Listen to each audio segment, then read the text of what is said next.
with Mark Campbell, another edition. I'm Jay Fitzgerald in for Bingo Merricks. We're here with Coach Mark Campbell. So you went to Ames. You beat a team that this program hadn't beat for 5 years. How'd you get that done? Unbelievable game. Great environment, by the way. Great crowd. And that one was a true team effort. Maybe as much of a team effort as we've had all season. Hailey was phenomenal. I think she had 28 points, 8 assists, 1 turnover. Most people don't know the background. She tweaked her ankle earlier that week, so hadn't practiced. Really hadn't touched the ball till right before warm-ups to go test it, and then went out, and I think that was her best performance of the season. But she set the tone. Had an incredible floor game, but Taylor Bigby came out of the gates as a flamethrower, couldn't miss, but just took great shots, was in a really good rhythm. And then kind of the unsung hero that I'm most proud of from that game, Deasia Merrill. Sedona has carried such a heavy load for us this season and has delivered game after game after game. And Sedona was in foul trouble and couldn't quite get going. And so Deasia came in, gave us 18 minutes, the most minutes she's played this season, 6 points, 8 boards. Couldn't be more proud. But it took a true team effort to get that done. Addie Brown and Audie Crooks. Yep. Right. They were the only two to really score, and I think the other team only attempted 9 field goals the entire game. What was the scout on that group that allowed you guys to contain the Cyclones? Well, that duo, Crooks and Brown, they're as good a front court as there is in college basketball. And so our whole scouts to try and slow them down, that didn't work so well. But as we went through the game plan, on their home court, we really wanted to defend the three-point line. And we didn't want to double. We wanted to play straight man-to-man coverage and make them earn every basket, but we didn't want to give them was a bunch of threes. And so, fortunately, that night, it worked, right? And another thing that was huge, we did a great job, Jay, sharing the ball. I think we scored 84, I think. But we are really efficient. And so I love the way that we were playing offensively. And we played well enough defensively to get the road win. Hailey went off as usual, 28 points. Speak to her performance, but also to the team effort that you mentioned. Bigby putting up 19. Agnes and Deasia each with 6. Agnes with a massive 3 at the end there, and that was a dagger. That was huge, right? And you had Madison and Dono each with 10. But everyone was a part of that game. It was, and Madison Conner, she, even when she doesn't score, she impacts the game because someone defensively, they have to account for her wherever she's at. And so she tips the scale of the defensive scheme. And you got to move her around. So even when Madison isn't hitting threes, which I like when she does, even when she's not hitting threes, she impacts the defense. And so she had a great all-around game. I thought Donovyn Hunter's been playing. She's been coming on over the last 4, 5, 6 games. And she hit a monster 3. But Donovyn impacts the game with her defensive ability. She's just even-keeled all game. And in that environment, we talked about to win on the road in the Big 12, it takes great composure, maturity. The Oklahoma State game, we've grown from that game because of the way we finished. And I think that game has helped us to finish off Baylor and finish off Iowa State in the fourth quarter. Well, I mean, the versatility, the complete game effort, obviously the talent that you have. I mean, Aaliyah comes in, scored, hit a big 3 as well. And she has a knack for doing that. Right. She comes in and hits big shots and gives us great minutes. And she's so versatile. We play her at the 4, we use her at the 5. But Aaliyah is kind of like Donovyn, just a silent assassin. And they're just so consistent, and you know what you're going to get from them. Well, she had 3 boards too, and then you mentioned Deasia getting 8 boards as well, and big ones at the end. I think she had 6 in the fourth quarter. And threw in that bank shot. Yeah, that bank shot was huge. But Deasia was able to you can't stop Crooks. There's a reason she leads the league in scoring, but Deasia was able to neutralize her and actually made her work for her shots, and she scored some and she missed some, and so couldn't be more proud of Deasia. And on that stage, in that moment, in that environment, we needed her, and she delivered. Well, you won the rebounding battle, obviously. I think 4 of your players had 5 or more rebounds in that game. Obviously, the turnover, you only had 6 of those. But, I mean, and now Kansas State. But first, we're going to talk to Taylor Bigby when we return.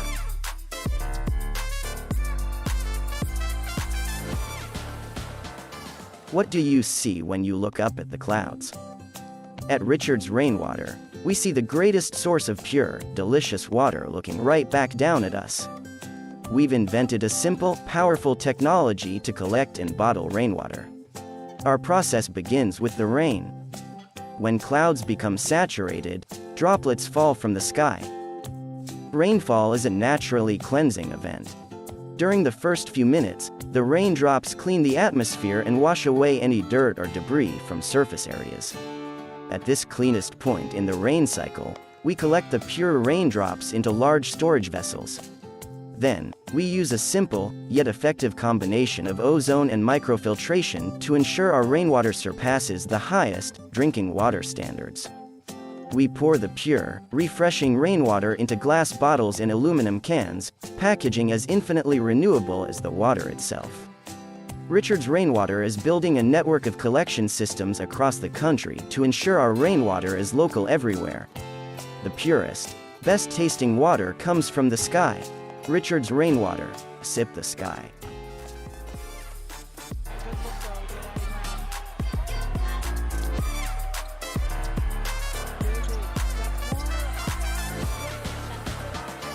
All right, we're here, State of the Frogs with Mark Campbell. We're here with Taylor Bigby.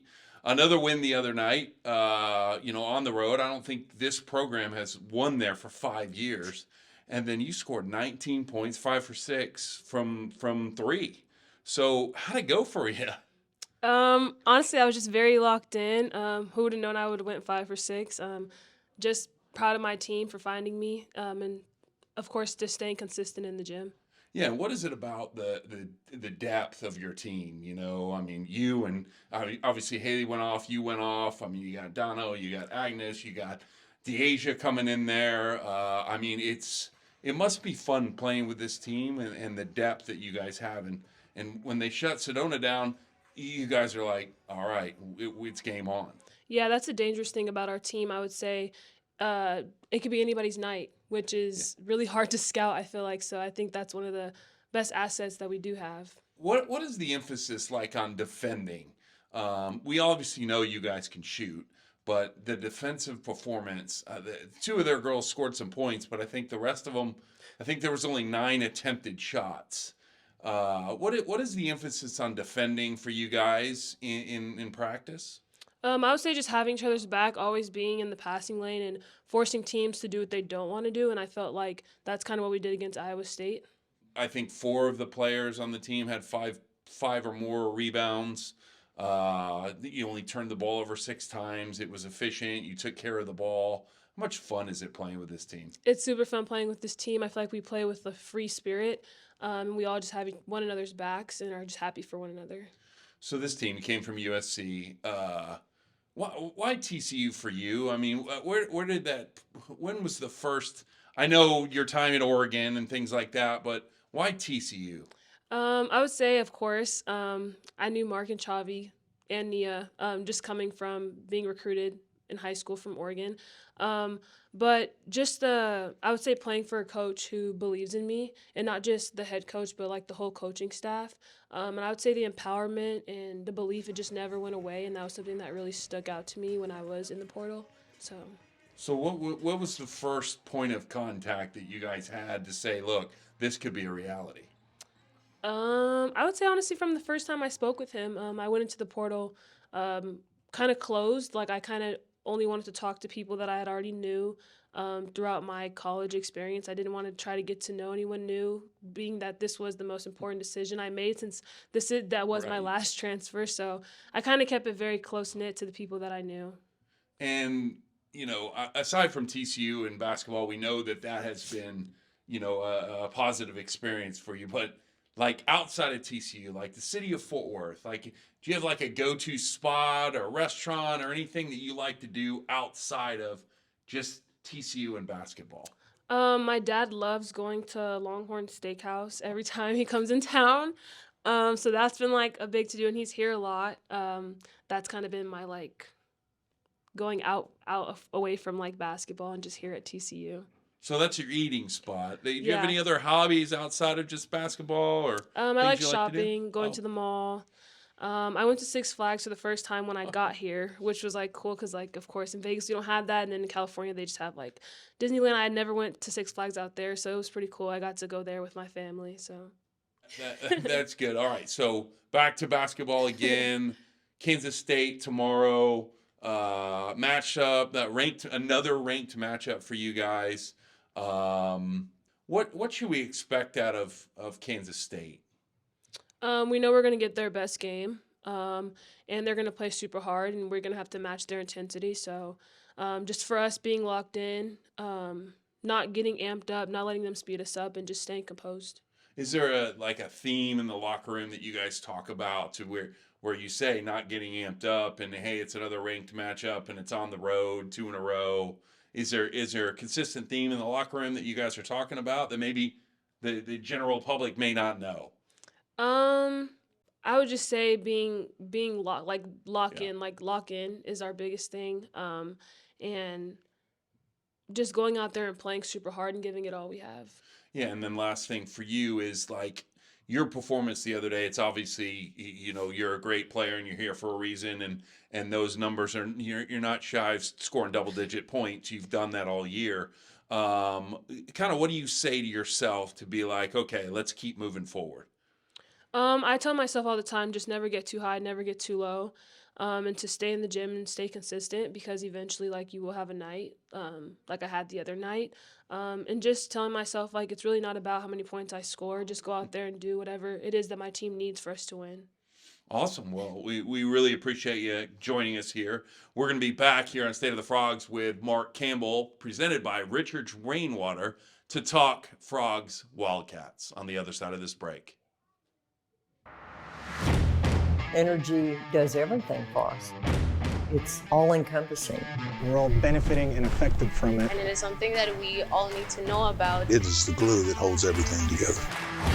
TCU is powering what matters, our future. We don't just talk about what's needed, we focus on results. The Ralph Lowe Energy Institute is creating a world where energy is affordable, sustainable, and reliable. We're back here, State of the Frogs with Mark Campbell. We want to thank Taylor Bigby for being here. Massive game for her. Good, huge journey. But just kind of talk to us about, like, you already kind of talked about her performance, but like, what was the process of getting her here to TCU from USC? Yeah, Taylor Bigby, just her growth this season one has been fun to watch. Sky's the limit for that kid. Just so talented, and she's worked really, really hard. And that game at Iowa State, the way that she shot the ball is a byproduct of just all the hours she spent in the gym since summer. And so the recruiting process, we had a previous relationship with Taylor. She was a McDonald's All-American at a high school and was highly recruited. And so me and Chavi were at Oregon. And originally she signed at the University of Oregon. Mm-hmm. And so had a close relationship with her that developed through that process. And her dad actually was a heck of a player. He played at UNLV, Lamar Bigby. And so that it was the initial part of the process, and then you lose touch because you can't talk to them in the college athletic world. And so she ends up playing at Oregon and transfers to USC. She's at USC for a couple years and carves out a great role there and is helping their program get up and going. And then went into the portal a second time, and that's when we finally got a chance to really dive into her recruiting process and reconnect with her family and Taylor, and so it was one of those. She could have gone anywhere, and I think there was just a trust that had been established from when she was in high school. and our system and style of play fits her game. Yeah. And you've been able to watch her just absolutely blossom in it. And so there's a lot of things, the dots just connected. And so we're lucky to have her here, not only for this season, but we get to have her back for next year, which is scary. Yeah, redshirt junior, right? Yep. So what does she have, a couple of years, or I don't need, you never know. With people That's a playing. great question. And then maybe we get 5 years. So how does that work? But Yeah. we get her at least this year and one more. Okay, good. And so it's been fun. Kids in our system that you get for more than one season have flourished their second year. I mean, look at what Madison Conner's doing right now, and Sedona, what she's been doing in the second year. It's incredible. And then they just know your system. They know what they need to do, and they're comfortable. And so I expect the same thing with Bigby and all the kids that come back next year. Well, it was great talking to her. She talked about her time here at Fort Worth, so it was really good. So we appreciate her time. But we're on to Kansas State, number 11 ranked Kansas State. Those rankings may change here too. I don't know what those are, but another ranked matchup for you. The gauntlet continues. They're coming off a 91-64 win over Kansas at Kansas, which you know. What do we know about the Wildcats? They're one of the best teams in the country. Elite defensive unit. They're missing the last couple games their star center, and so you don't know when she's going to come back. You know, she could come back for our game, and you got to prepare as if she's going to play. But they have a point guard that's just versatile. That is a 6'2" playmaking guard that impacts the game all over the court. Pondexter is a dynamic scoring forward, and she was at Tulsa, so we played against her a year before, and she had a heck of a game against us. But they're versatile. They play a deep group. And to play on their court, it's going to be very similar to Ames. Going into Manhattan, they have a huge fan base, a great crowd, and they're one of the top 10 teams in the country. And so right now, you know, it's a kind of a battle of the top two teams in the standings as of today. And so our kids are excited for the challenge. Like you said, it's been a gauntlet right now. It's crazy. I mean, you mentioned Poindexter and then Serena Sundell. Coach Fennelly at Iowa State mentioned that he would be the president of her fan club. So a lot of respect there for that girl. You know, what is it about her that makes them special? Yeah, she just impacts the game. She's a warrior. She's a competitor. She takes the big shots. She makes the big plays. She guards players 1 through 5. She's kind of positionless, and she does it. She's just even-keeled. And it's been fun to watch her journey. I'm a big fan. She's just a heck of a basketball player. And so we got our work cut out to slow her down. And because how many different ways she impacts the game, it's hard to slow her down. Because she rebounds, she creates, she leads them in assists, she can score, and then she's an elite defender. And then, like you said, Pondexter is another versatile guard that leads her team in scoring.